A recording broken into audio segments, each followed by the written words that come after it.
So I'm in a little bit of dilemma because this started as a good idea, but now that I'm kind of experimenting on this, it was only good, I think, in the concept. So here is an example. I have a few tape loops here. I did kind of label them with the BPM. So here, I think this is the A side is 126 BPM. I think it's marked BE, so I think it's see, it's someone. I don't really remember.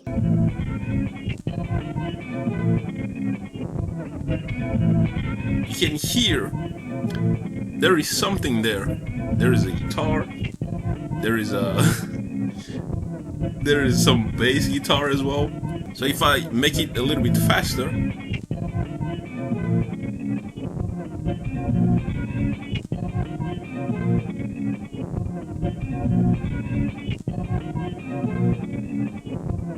they sounds alright, but it's kind of a little bit hard to kind of hear the whole thing. There is kind of some part that are kind of very audible. There is a lot that is not. Now on this, I tried my best to kind of make it some kind of a perfect loop. So far, there is no real gap.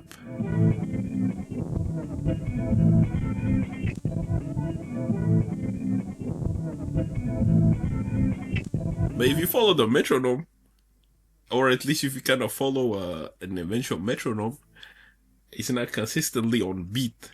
And that's the main problem. Now the thing is, because of the way the tape loop is, like there is like a section that has to be taped, and that section is already kind of, I guess in this sense, thick, so it doesn't bend that well when it goes over the little ring.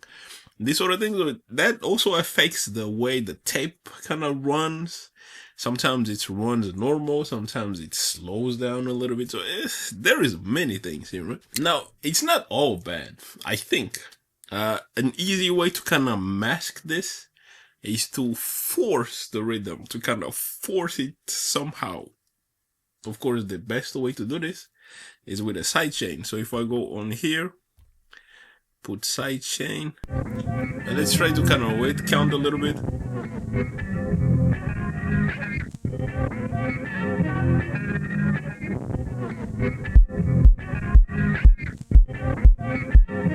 Let me adjust the speed a little bit.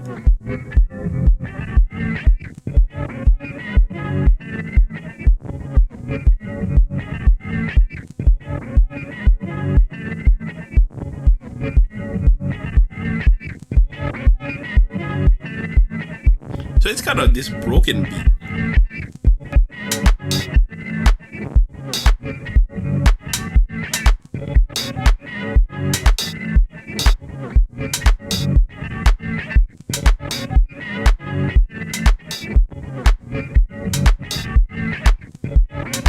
Wait, there is something there.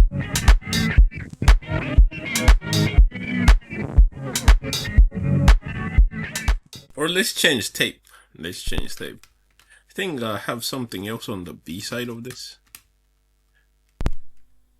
I mean, the tape player that I'm using has definitely something to do with this. But in many cases, the tape doesn't run because it gets stuck.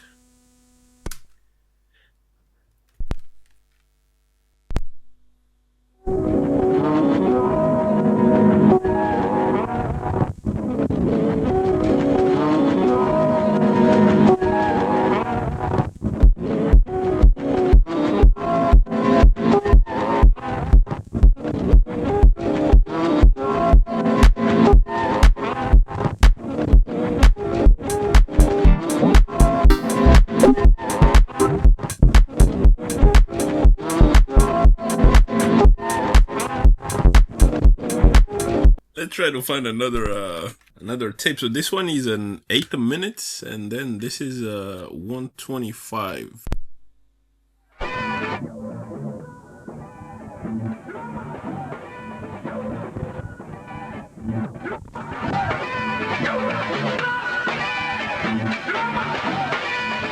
This one is better.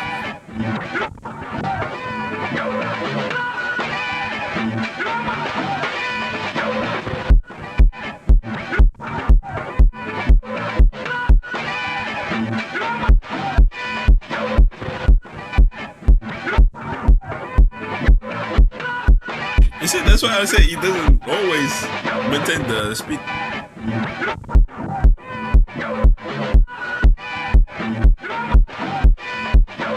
Alright, so I think I have found a solution to my initial issue, or kind of like a workaround, the Korg KP3. So the Korg KP3 is here to kind of put some sort of a little bit of order to the randomness of the tape, because the tape is kind of, I guess, very not perfect, so there is a lot of random stuff happening. So for instance, and it slows down, it goes fast. It's not necessarily depending on the tape speed, like how fast the tape is turning. It depends more on kind of, actually I don't really know, it depends on what. So the KP3 have a couple of options for the KP3. And of course, the cool thing about the KP3 is you can change the effects.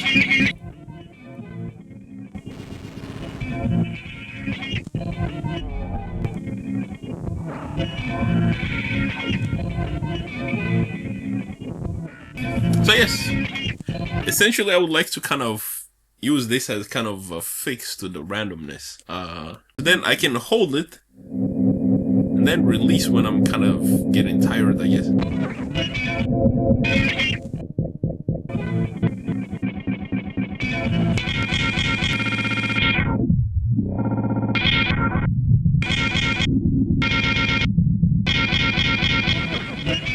By the way, I have clock out of the circuit into the Kaoss Pad, because that at least makes sure that I'm following the BPM. Sidechain.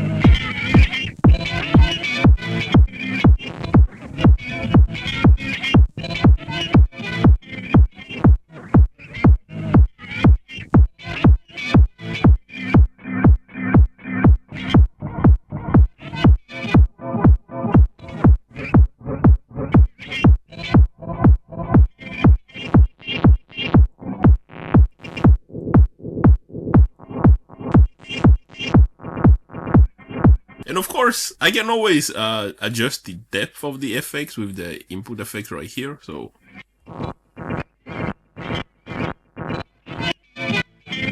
low, no effects input, kind of high.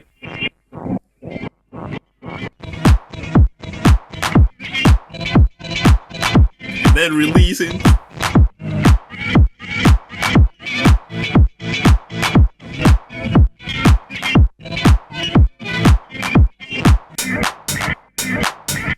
A bass.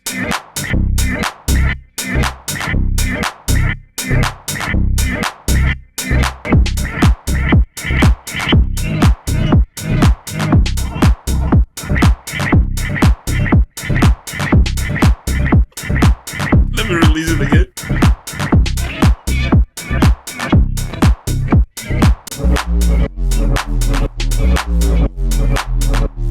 Okay. And the cool thing is, there is a motion on the KP3, so I can kind of record some motion, but I think this is okay.